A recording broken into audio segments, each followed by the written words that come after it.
Hola, salud y muchas bendiciones en el nombre del Señor. Le habla su amigo y hermano en Cristo, el doctor Daniel Guerrero, presidente y fundador del Ministerio León de Judá.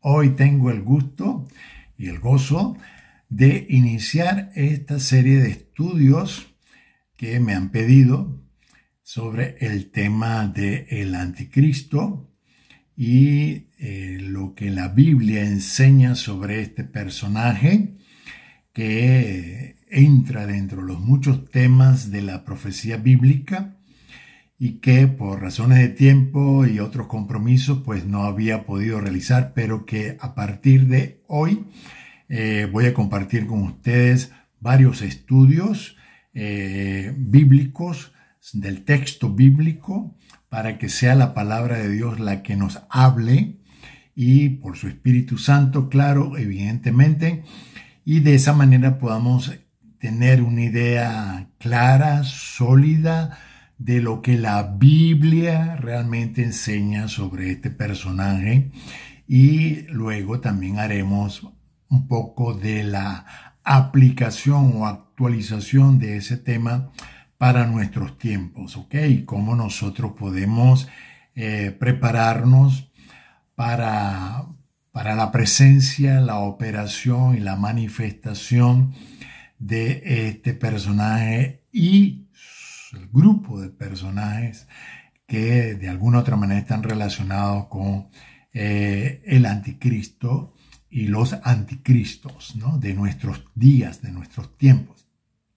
Así que hoy vamos a comenzar con el primer pasaje que habla abiertamente y claramente sobre este tema, que lo encontramos en la primera carta del apóstol Juan, en el capítulo 2, y hoy vamos a hacer un estudio profundo, detallado sobre este pasaje y también un poco de aplicación para nuestras vidas. ¿Okay? Es mi oración que este estudio, que se los voy a dejar aún el bosquejo, les pueda servir a ustedes a nivel personal, pero que también yo les animo de todo corazón que lo compartan también en sus iglesias, en su grupo de discipulado, en sus ministerios, de manera que el Señor también los use a ustedes para edificar la vida de muchas otras personas. Además también pues les recuerdo que si no lo ha hecho todavía, se suscriba a este canal y suscríbase y dele a la campanita para que usted reciba y esté al tanto de los próximos estudios que vamos a estar publicando sobre este tema, entre muchos otros que son de actualidad y que son de bendición y edificación para muchas familias. Igualmente, no se olvide que antes de salir, dele me gusta a este video, a este mensaje, porque de esa manera nos ayuda a que el algoritmo de esta plataforma pueda colocar este mensaje en muchas otras personas, pero igualmente usted puede darle compartir y compartirlo en sus redes sociales, en sus grupos de estudio, y que otras personas puedan beneficiarse de este estudio bíblico entre los próximos que vamos a publicar en las próximas semanas. Así que, pues sin más, vamos a comenzar con este primer estudio sobre el anticristo, entre el mito y la realidad. Porque hay mucho mito, mucha leyenda, mucha enseñanza fabricada que no se ajusta a la realidad de lo que enseña la palabra de Dios y a la realidad de lo que estamos viviendo y estamos por vivir. Así que vamos con este próximo estudio.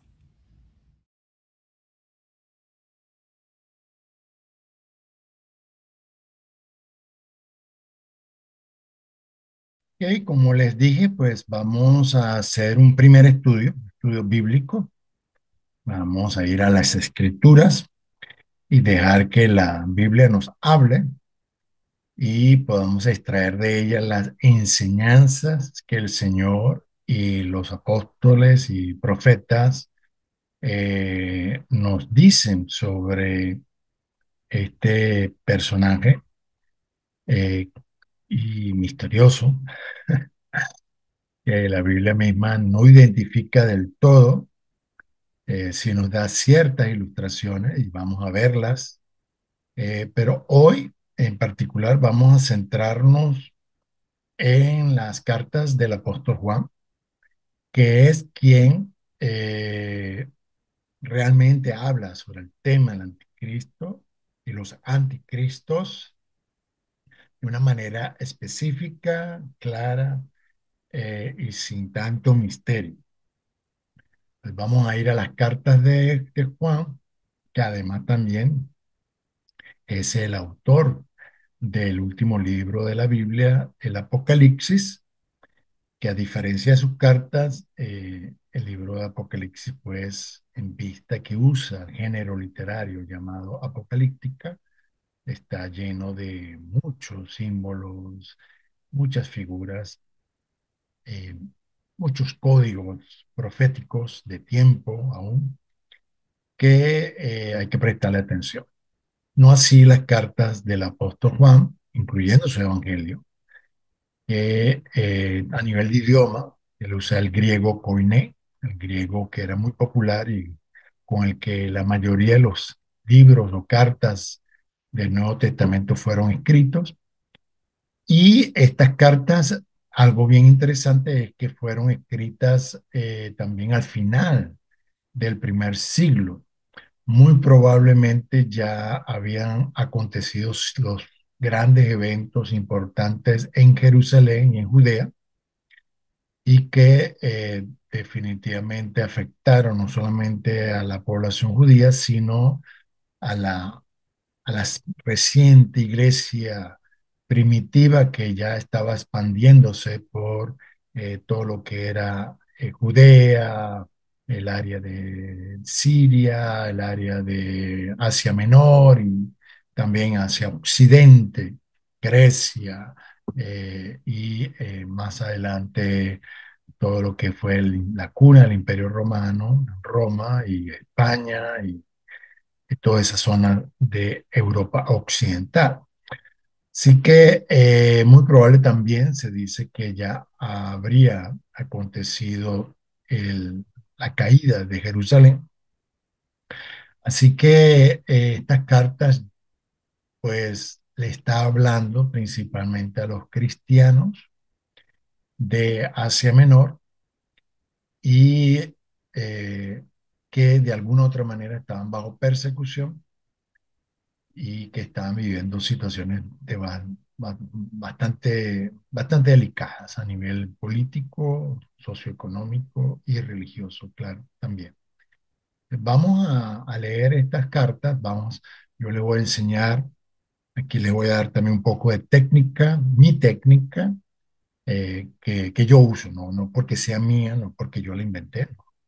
Yo, yo la vengo practicando hace muchos años, la usan muchos otros estudiantes de las escrituras, pero cuando vamos directamente al texto en español, me gusta usar esta técnica que voy a compartir con ustedes, que me ha resultado ser de gran beneficio y bendición para mi vida, que me ayuda a extraer las enseñanzas de las escrituras. Así que quizás por eso el video va a tardar un poco más, porque además del estudio de las escrituras como tal, voy a entrelazar un poco la técnica de estudio bíblico y de interpretación bíblica que espero que pueda ser de utilidad para aquellos que eh, me escuchan y van a ver este video y los subsiguientes, porque después de este vamos a analizar las cartas del apóstol Pablo, vamos a analizar también las profecías de Daniel,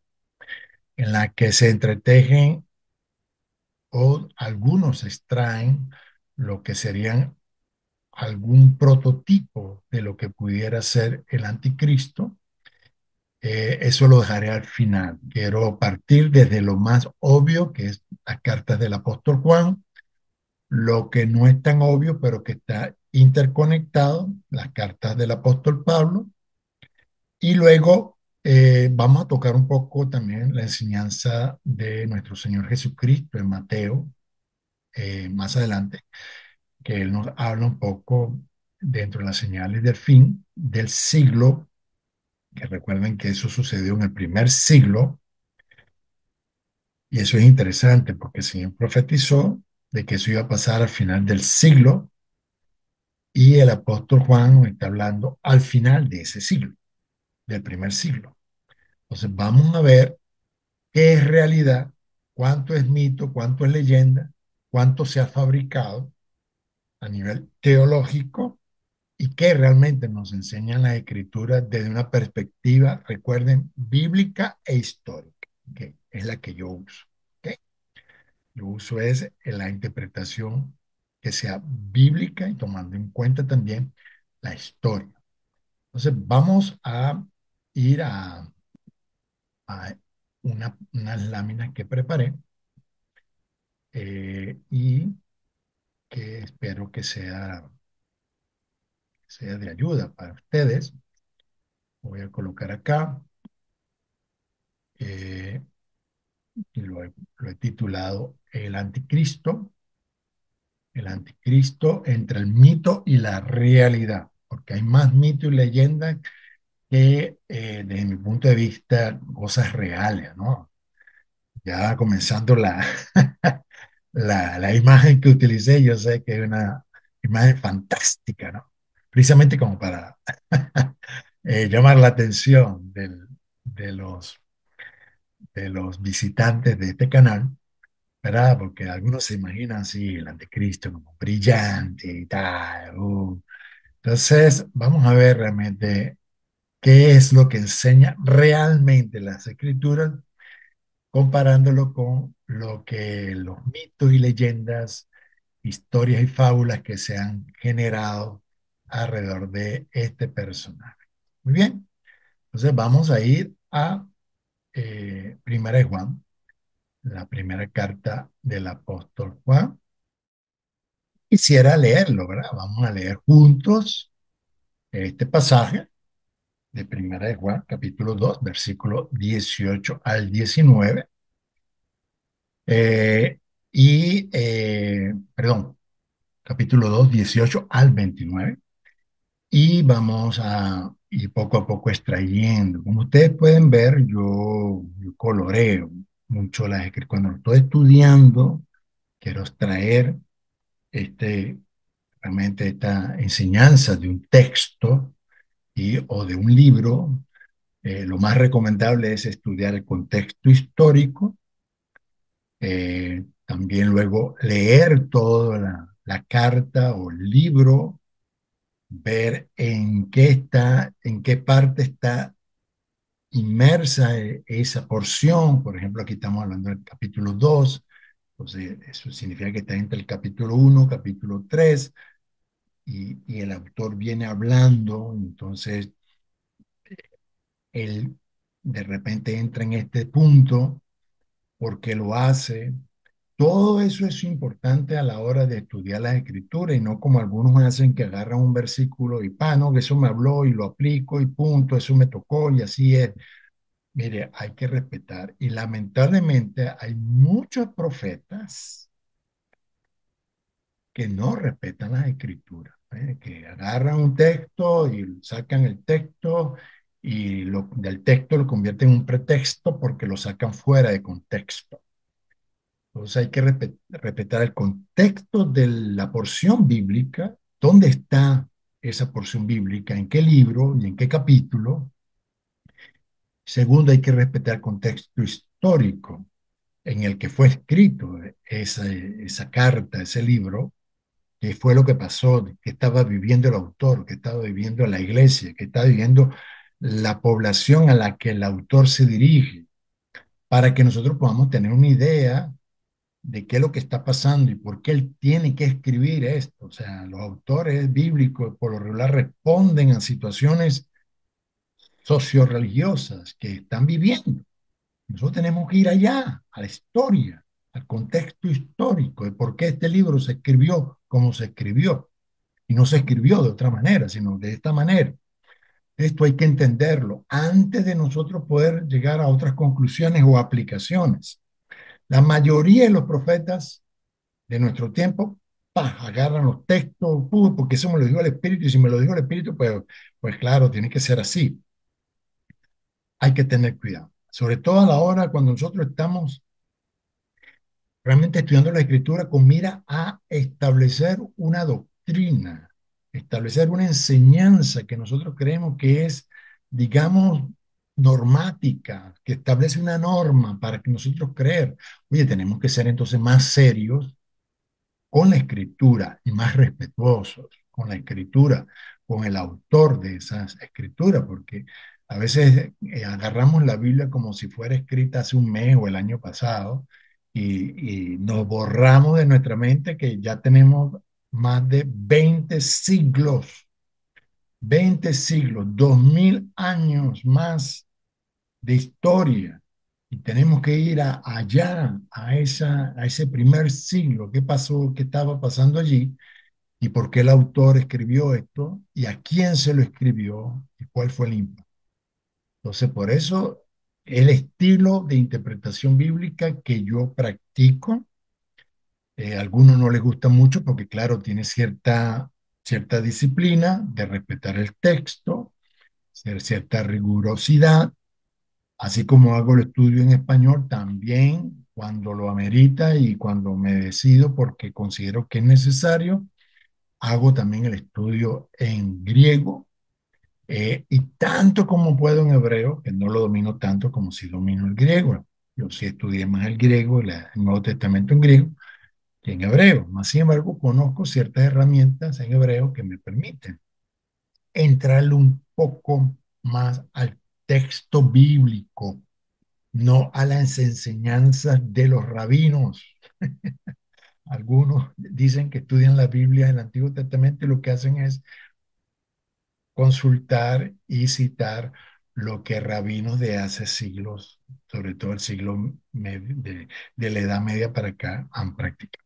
Pero bueno, anyway, disculpen que toque este tema porque es que, bueno, yo espero estar dirigiéndome un poco a estudiantes de la escritura o por lo menos a oyentes que respetan este libro como palabra de Dios.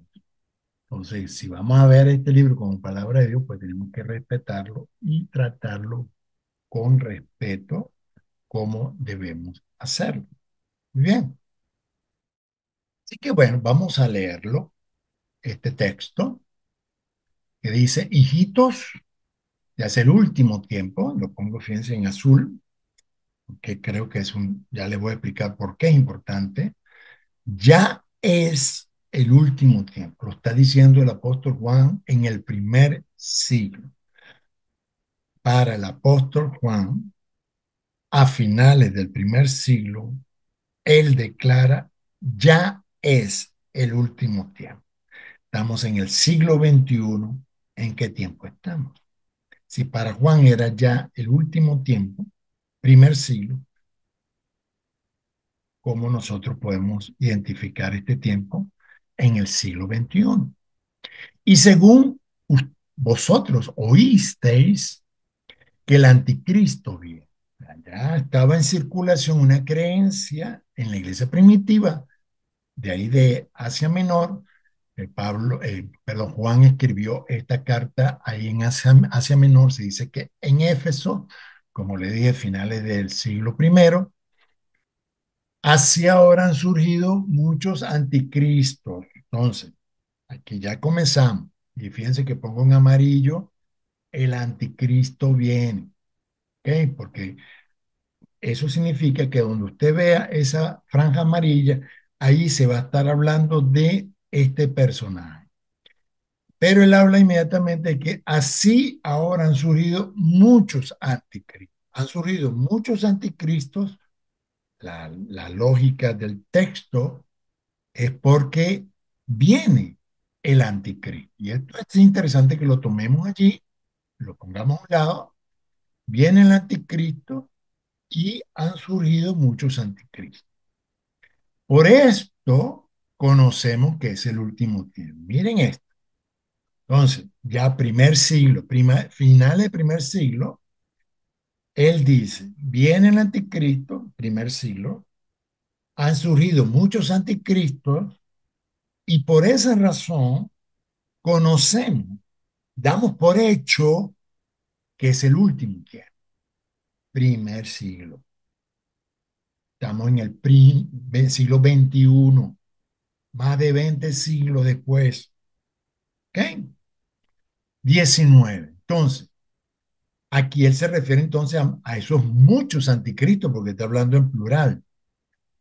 Muchos anticristos que salieron de nosotros, pero no eran de nosotros.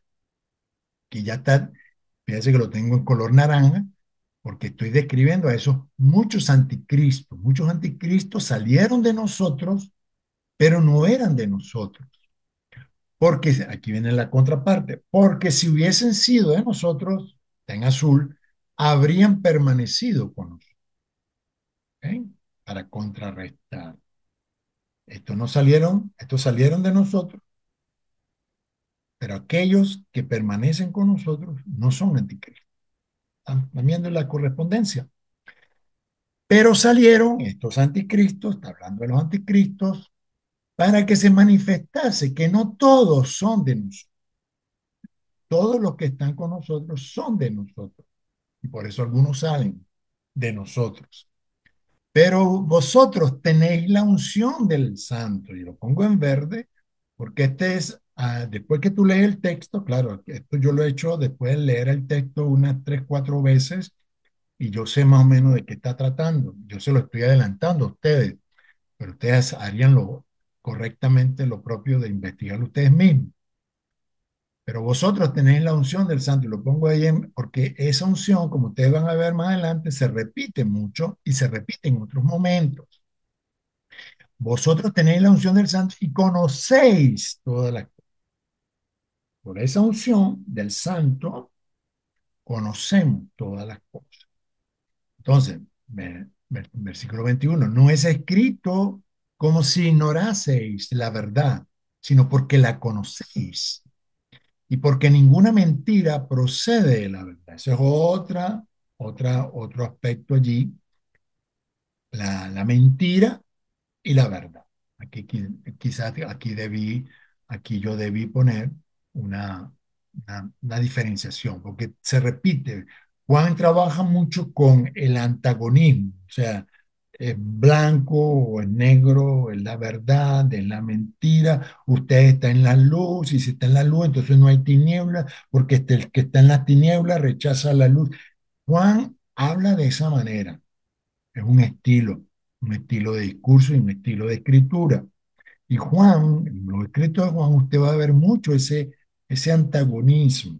¿Ok? Salieron de nosotros, no eran de nosotros, porque si eran de nosotros, hubieran permanecido con nosotros. Él habla de esa manera. ¿Ok? Entonces, ¿quién es el mentiroso? Y aquí lo pongo en amarillo. ¿Eh? Porque aquí ya el mentiroso, ya no está hablando en plural, está hablando de alguien específico, porque tiene un artículo definido, él. El artículo definido en español también es muy similar al artículo definido en griego. ¿Ok? Ho, ahí sería ho. ¿Quién es el mentiroso? Sino el que niega que Jesús es el Cristo. Él hace la pregunta, ¿quién es mentiroso? Sino el que niega que Jesús es el Cristo. Este es el anticristo, ¿ves? Que la reflexión que le he hecho es correcta. O sea, ¿quién es el mentiroso? Singular, viene hablando en plural. ¿Quién es el mentiroso? Singular, sino aquel que niega que Jesús. Entonces, este es anticristo. Y fíjense que él dice, le quita el artículo allí, porque entonces de alguien específico, el mentiroso, pasa a alguien no específico. Se los vuelvo a leer. ¿Quién es el mentiroso? Sino el que niega que Jesús es Cristo. Este es anticristo. ¿Ves? O sea, le quita el artículo porque está diciendo, cualquiera que niega que Jesús es el Cristo, ese es un anticristo. Es decir, porque niega al Padre y al Hijo. Niega que Jesús es el Mesías, niega la naturaleza divina de Jesús. Y lo dice más adelante, todo aquel que niega al Hijo tampoco tiene al Padre, ¿eh? Porque el Hijo y el Padre, desde la perspectiva del apóstol Juan, están unidos, son uno. Ok, él lo dice claramente en su evangelio, por boca de Jesús. Entonces, el que confiesa al Hijo, otra vez reforzando, también tiene al Padre, o tiene también al Padre. Entonces, para reforzar eso, entonces, un anticristo puede decir, no, yo creo en el Dios, yo creo en el Padre, pero yo no creo que Jesús sea el Cristo. Ya, lo siento. O crees en el Hijo y crees en el Padre, pero no puedes creer en el Padre y negar al Hijo. O no puedes creer en el Hijo y negar al Padre. Tienes que confesarlo a los dos. Ya por ahí hay un detalle para que usted pueda discernir quién está hablando según la escritura y quién no está hablando según las escrituras. Entonces, otra vez refuerza. Lo que habéis oído desde el principio, es una expresión de Juan, desde el principio, permanezca en vosotros. Es una instrucción apostólica. Permanezca en lo que usted ha escuchado del principio. Bueno, que él es discípulo de Jesucristo. Si mi palabra permanece en ustedes, yo permaneceré en ustedes. Si ustedes permanecen en mi palabra, yo permaneceré con ustedes y ustedes en mí. Es un discípulo de Jesús y está repitiendo lo que él aprendió de su maestro. Lo que habéis oído del principio permanezca en vosotros. Si lo que habéis oído desde el principio permanece en vosotros, también vosotros permaneceréis en el Hijo y en el Padre. Eso es enseñanza de Jesucristo. ¿Ok? Y Juan lo dice claramente en su Evangelio, que por cierto ya se decía que ya estaba o en proceso de creación o ya había sido creado y estaba en circulación. Versículo 25. Y esta es la promesa que Él nos hizo, la vida eterna. Otra vez, lenguaje de Juan. ¿Ok? La promesa que Él nos hizo. Si mi palabra permanece en ustedes, ustedes permanecen en la vida. La vida es eterna, porque yo soy la vida. Es la enseñanza del maestro. Entonces, os he escrito esto sobre los que os engañan. Pero la unción, aquí vuelvo otra vez, que vosotros recibisteis de él permanece en vos. Vean cuántas veces, aquí no lo puse yo, pero sería bueno, cuántas veces Juan habla de permanecer. ¿Ok? Permanecer en lo que hemos oído. Permanecer, otro versículo, en lo que hemos oído. Permanecéis en el Hijo. Aquí permanece, que la unción permanezca en nosotros. Es un énfasis de que tenemos que tener una fe firme en el Señor y en el Señor. Y no tenéis necesidad de que nadie os enseñe, así como la unción misma os enseña todas las cosas. Y es verdadera. Y no es mentira. Otra vez, estamos enfrentando una situación de mentira y verdad. Y entonces, Juan le está diciendo, para que usted contrarresten esto, usted tienen que permanecer en la verdad. Y quien lo va a ayudar a permanecer en la verdad es esa unción. Esa unción les enseña todas las cosas y es verdadera, no es mentira.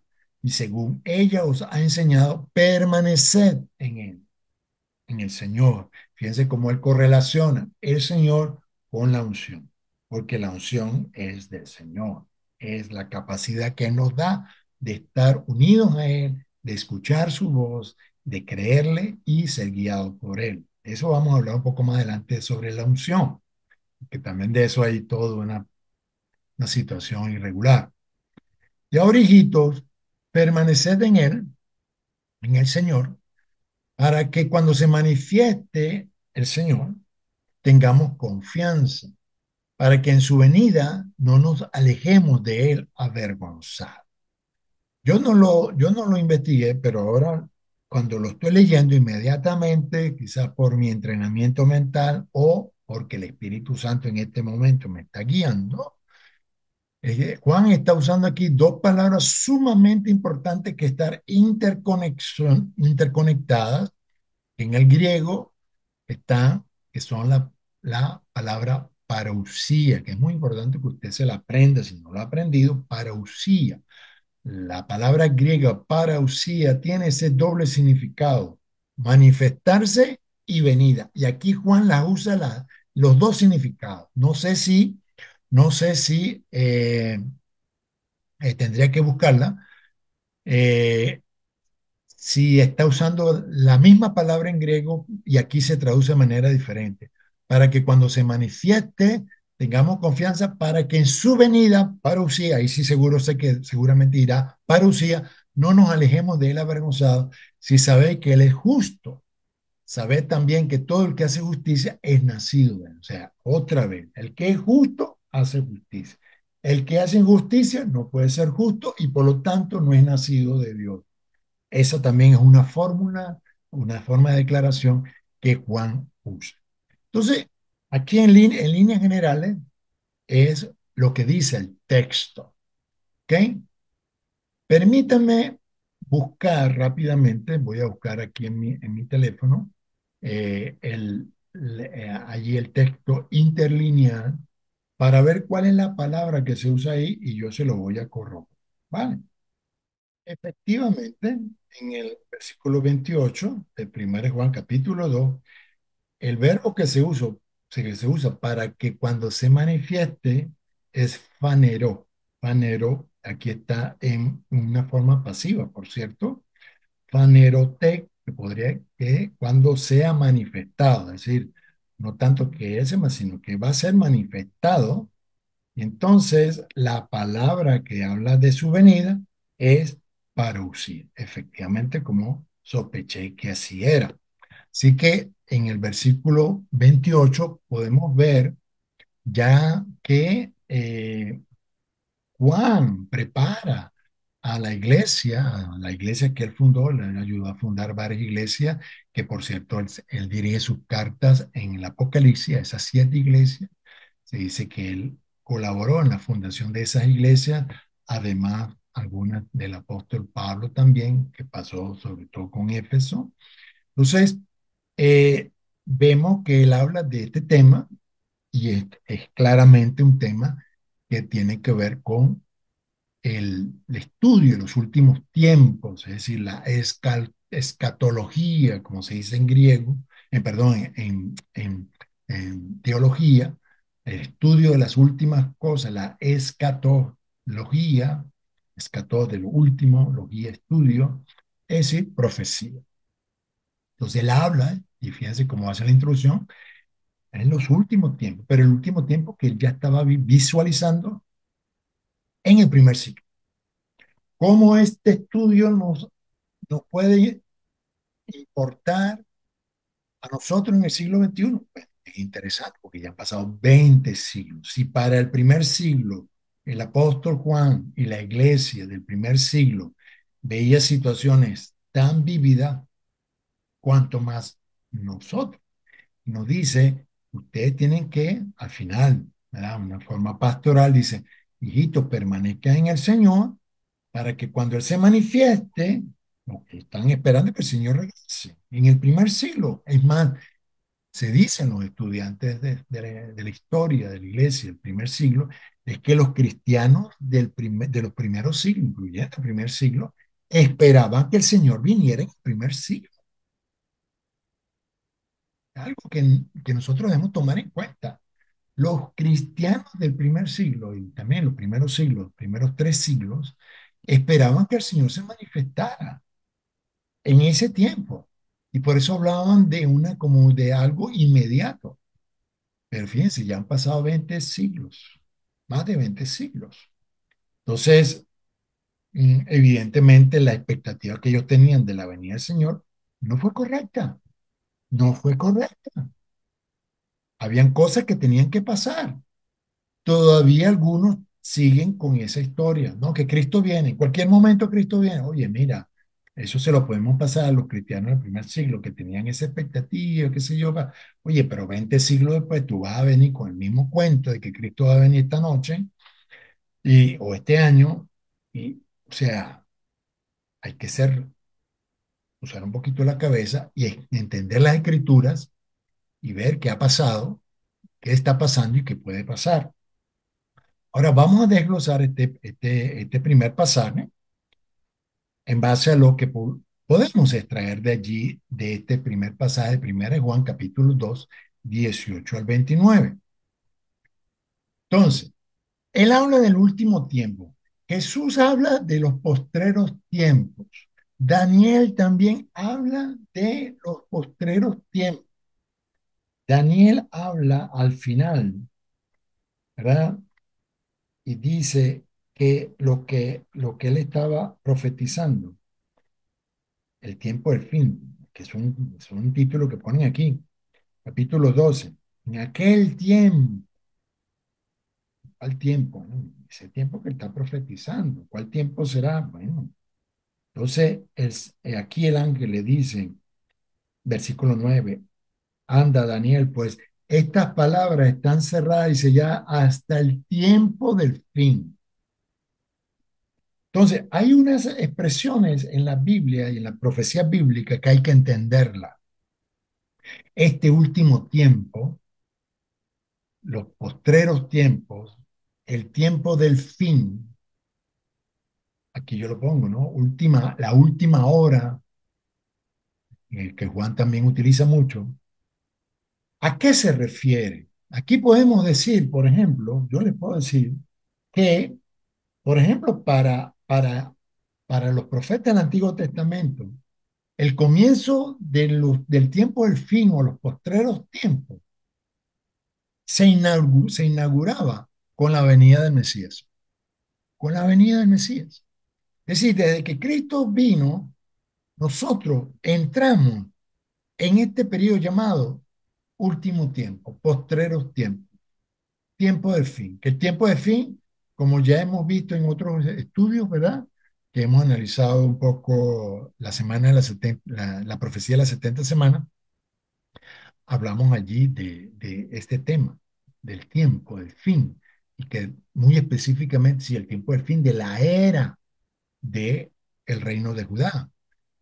Pero también el tiempo del fin se puede referir a algo mucho mayor, y especialmente aquí lo vamos a relacionar, usted va a ver que se trata de un tiempo del fin, ya no del reino de Judá, sino el tiempo del fin de un ciclo profético o de un tiempo profético, que les puedo adelantar, por ejemplo, que es muy probable que el apóstol Juan, entre otros, estaba viendo, y lo vamos a ver cuando estudiemos la carta del apóstol Pablo a los tesalonicenses, que es una de sus primeras cartas, por cierto, en el año 50, antes de la destrucción del templo, que para ellos, sí, se estaba cerrando un ciclo, un tiempo de fin para el reino de Judá, pero también ellos preveían, porque tenía que hacerse, porque así lo decía Daniel,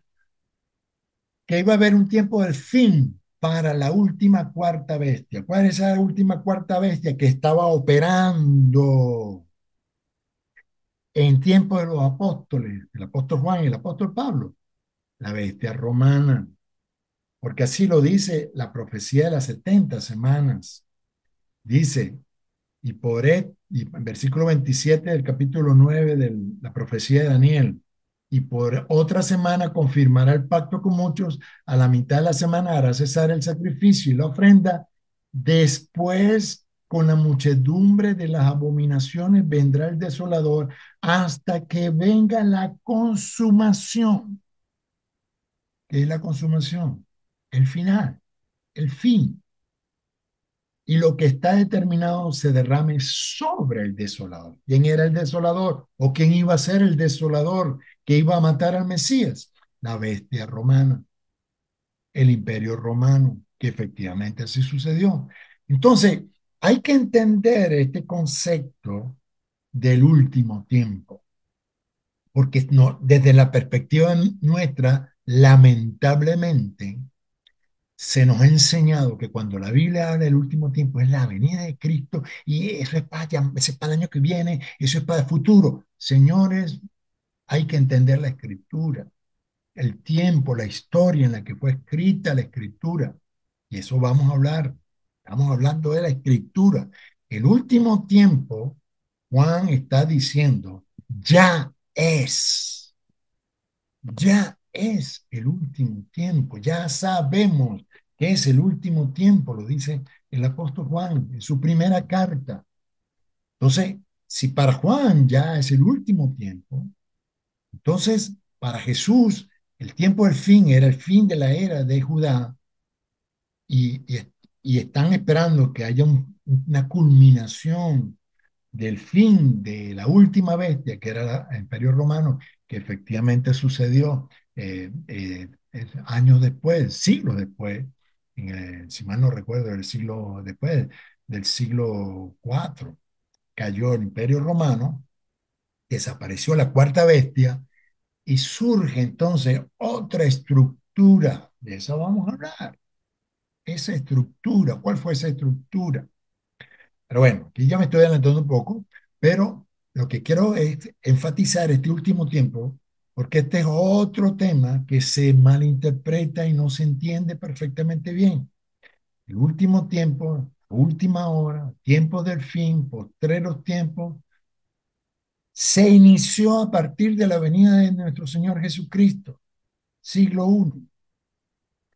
I, y ciertamente va a culminar con su venida, claro que sí, pero ya tenemos 21 ciclos de postreros tiempos, de postreros días, y ha tenido ciertas escaladas, fin de la era de Judá, fin de la era de la cuarta bestia, y pues ahora estamos esperando el fin de otras cosas, pero no todo podemos tirarlo hacia el futuro. Hay cosas que ya se han cumplido dentro de este ciclo o dentro de este periodo de tiempo profético llamado los últimos tiempos o los postreros tiempos.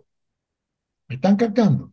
Es sumamente importante esto porque lamentablemente algunos estudiantes de la escritura leen inmediatamente se vienen para acá para el siglo XXI, 2025, 2026, no sé, y no entienden que el apóstol o el escritor está hablando en un tiempo y a una gente en el tiempo específico.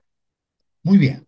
Entonces, según este texto, vamos a estudiar ahora, y aquí sí, quizás usted, aquí ya le estoy dando un estudio bíblico, usted lo puede reproducir en su iglesia o con el grupo de sus discípulos un sermón también. Si usted quiere, aquí tiene los 3 puntos del sermón.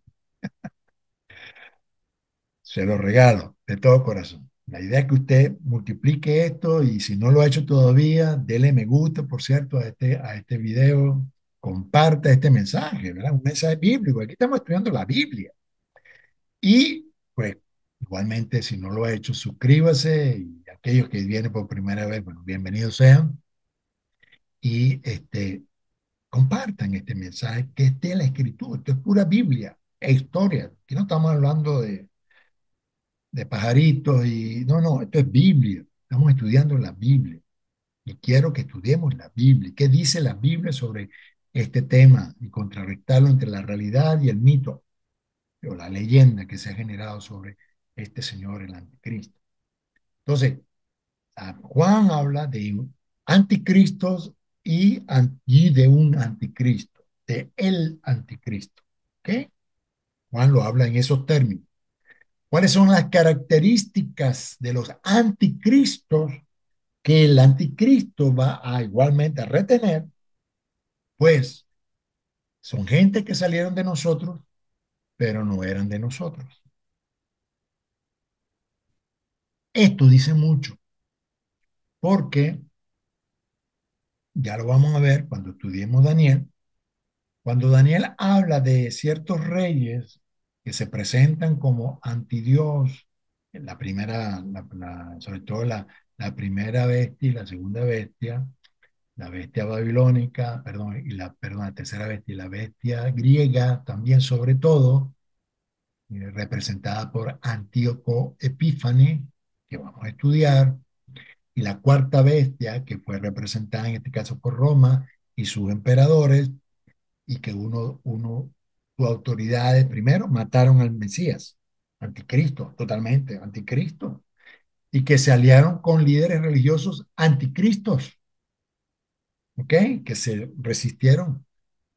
Pero Juan está hablando de unos anticristos que ya se encontraban dentro del seno de la iglesia. Muy interesante.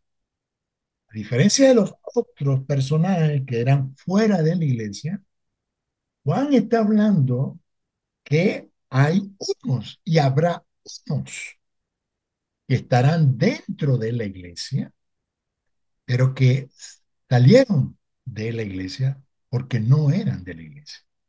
¿Están viendo la diferencia? Entonces, hay que salvar esa diferencia, porque Juan nos está diciendo que el anticristo es muy probable que salga de ese grupo de anticristos. Y ya vamos a hablar también un poquito a qué se refiere ese anticristo. ¿Es un personaje? ¿Es un grupo de personas? ¿Es un movimiento? Ya veremos. ¿O una institución? Ya veremos. Por lo pronto, hay unas características que Juan habla aquí muy claramente. Los anticristos salieron de nosotros, pero no eran de nosotros. ¿Cómo podemos nosotros reconocerlos? ¿Cómo podemos saber si son anticristos? ¿Cómo podemos reconocerlos? Él nos da una lista aquí, yo se los comparto. Si hubiesen sido nosotros, habían permanecido con nosotros. Es decir, los anticristos son las personas, los cristianos, en X determinado momento pudieran equivocarse, pudieran, oye, pero son susceptibles a corrección y son susceptibles a arrepentirse y son susceptibles a permanecer dentro del cuerpo de Cristo. La persona que se declara y se define y opera con el espíritu de anticristo va a salir del cuerpo de Cristo, no va a permanecer en el cuerpo de Cristo.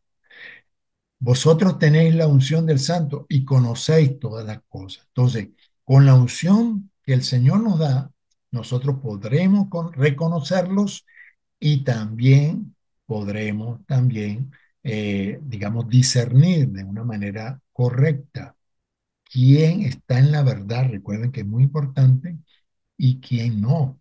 Eso es lo que viene al siguiente. Son personas mentirosas. ¿Ok? Es mentiroso. Entonces, una persona que con mentira quiere engañar y quiere justificarse por sus acciones, por sus creencias, por su conducta, entonces es una persona que está operando en el espíritu del anticristo. ¿Ok?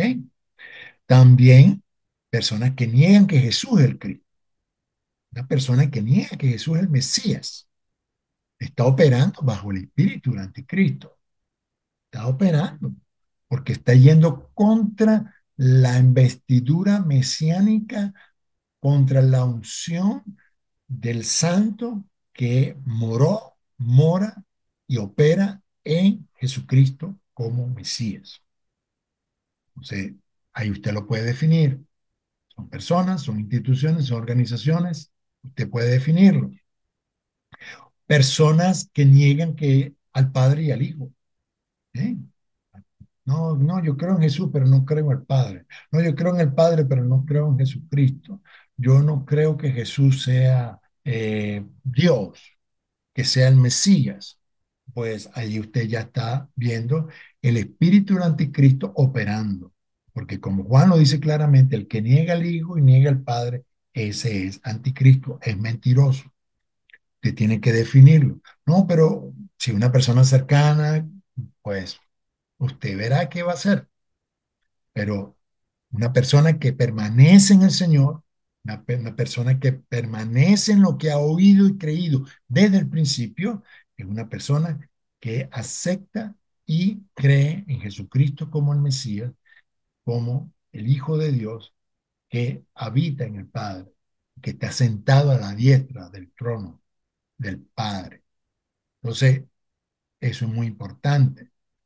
Personas que son engañosas, ¿ok? Personas que operan en el engaño, que quizás una o dos veces te engañan, pero ya la tercera tú empiezas a ver, oye, esta persona está operando en mentira, en engaño, manipulación, en control. Entonces, tú defines claramente que aquí hay una operación que no es de luz, que no está en la verdad, que no opera en verdad, en justicia y en luz. Entonces tú empiezas a discernir la operación espiritual en ese tipo de personas que se dicen que aman a Dios o siguen a Jesús, pero que con su boca, con sus acciones y sus decisiones, pues lamentablemente van contra lo que dice claramente las escrituras. ¿Ok? Aquí el apóstol Juan en ese sentido es muy, muy importante porque él pone las cosas blanco y negro. O está conmigo o no está, está en la luz, está en la tiniebla, habla verdad o habla mentira. O sea, Juan es muy papa y en ese sentido ayuda mucho en nuestro proceso de discernimiento. ¿Ok? Y el anticristo, entonces, ¿cuáles son las soluciones nuestras ante las obras de los anticristos en la iglesia? Porque recuerden que están ahí en la iglesia. Y cuando hablo de la iglesia, no necesariamente la iglesia local, pero están dentro de la iglesia, se mueven en el círculo de iglesia, ¿ok? Y están ahí, pueden ser amigos, pueden ser hermanos, hermanas de años, pueden ser familiares, etcétera. Y, uy, tenemos que reconocerlos y discernirlos y detenerlos. No, no, no. Y el apóstol Juan en ese sentido también nos habla claramente. Mire, no, al que no, ya no, no, ni lo reciban en su casa ni lo saluden. Así habla el apóstol Juan. Usted puede continuar leyendo la carta para que usted vea cómo el apóstol Juan nos instruye a que nosotros nos comportemos con aquellos que hablan con mentira, con engaño y manipulación religiosa. Le damos un parado y nos alejamos. Disculpa, tú allá, tú aquí, te amo, te respeto, pero no. ¿Ok? ¿Cuál es la solución ante las obras de los anticristos? Permanecer en la fe de los apóstoles. Permanecer en la fe de los apóstoles. Entonces, Juan, ¿no? Juan, una de las cosas, que no se lo he dicho, pero es lo que estaba tratando de contrarrestar, eran dos grandes grupos que ya operaban fuertemente en la iglesia allí, en Éfeso, y en la iglesia primitiva, también en Judea, Jerusalén, pero sobre todo ahí en el área de influencia griega o grecorromana.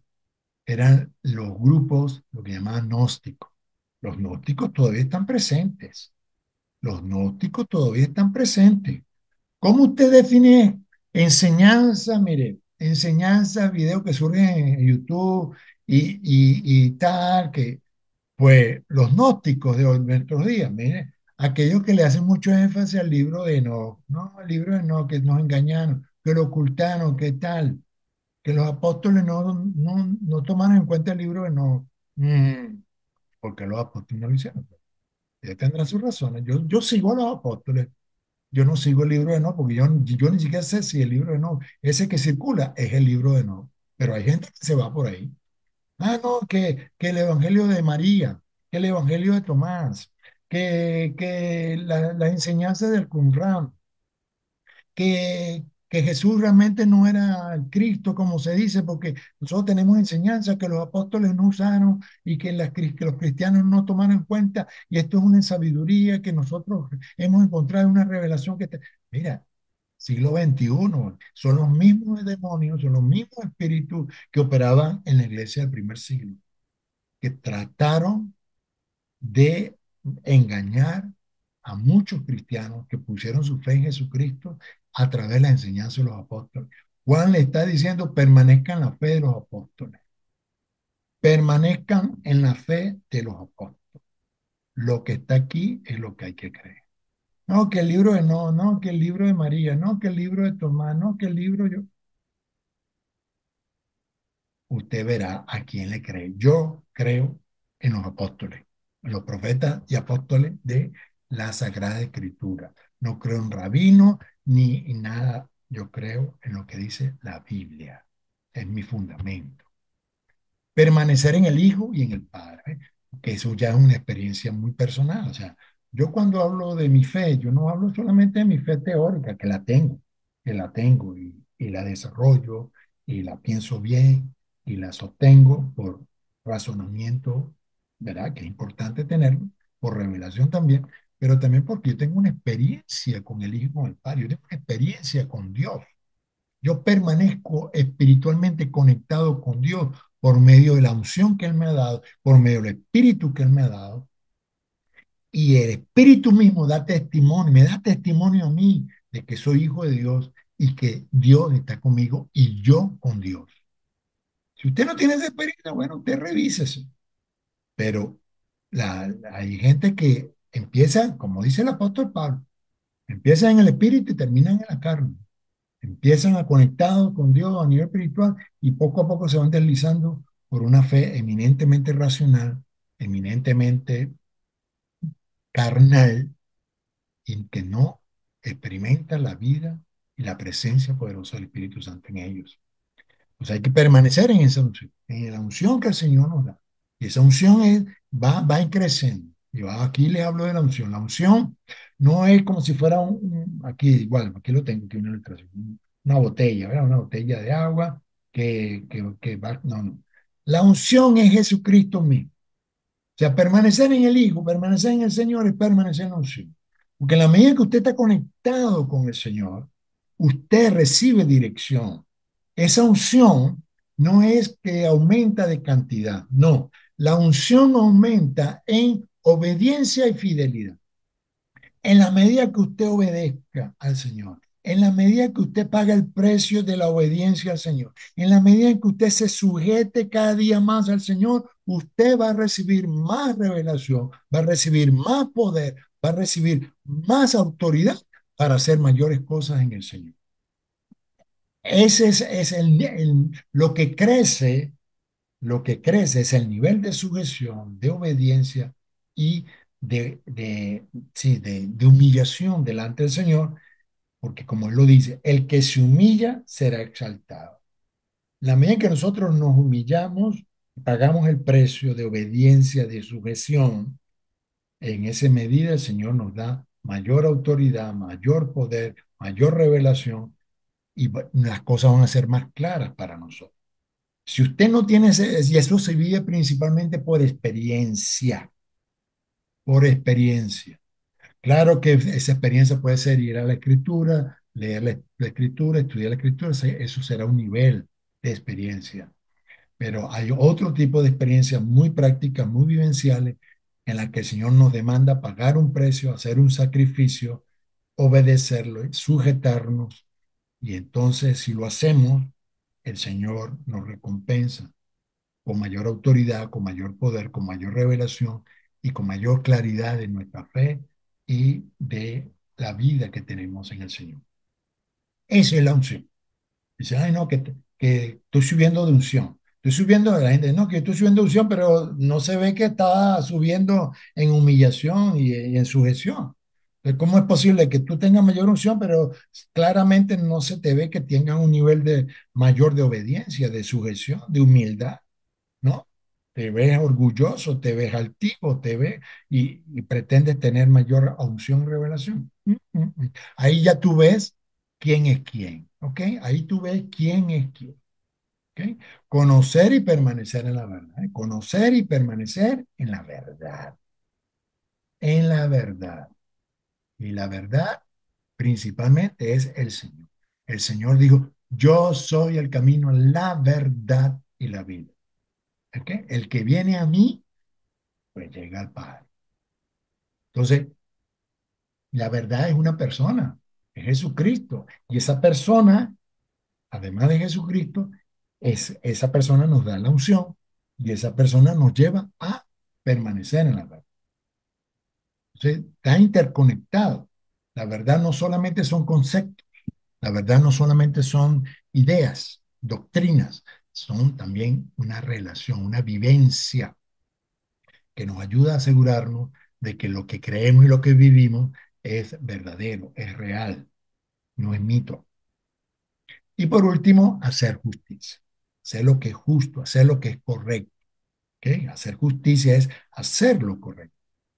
Y en ese sentido, Pablo, Juan, perdón, en su carta, allí en primera de Juan, él lo habla y él está precisamente, por ahí importante el contexto, ¿ves? Él habla claramente allí de el que hace justicia, ¿verdad? Porque en el primer capítulo, él habla claramente de que Dios es luz. Este es el mensaje que hemos oído de él y os anunciamos. Dios es luz. No hay ninguna tiniebla en él. Si decimos que tenemos comunión con Él y andamos en tinieblas, mentimos y no practicamos la verdad. Pero si andamos en luz, como Él está en luz, tenemos comunión unos con otros. Y la sangre de Jesucristo, su Hijo, nos limpia de todo pecado. Si decimos que no tenemos pecado, nos engañamos a nosotros mismos. La verdad no está en nosotros. Si confesamos nuestros pecados, Él es fiel y justo para perdonar nuestro pecado y limpiarnos de toda maldad. Si decimos que no hemos pecado, le hacemos a Él mentiroso y su palabra no está en nosotros. Entonces, ahí habla entonces de Cristo como nuestro abogado, ¿verdad?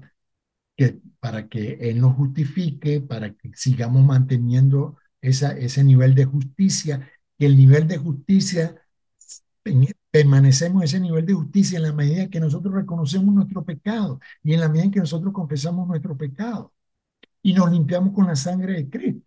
¿Eh?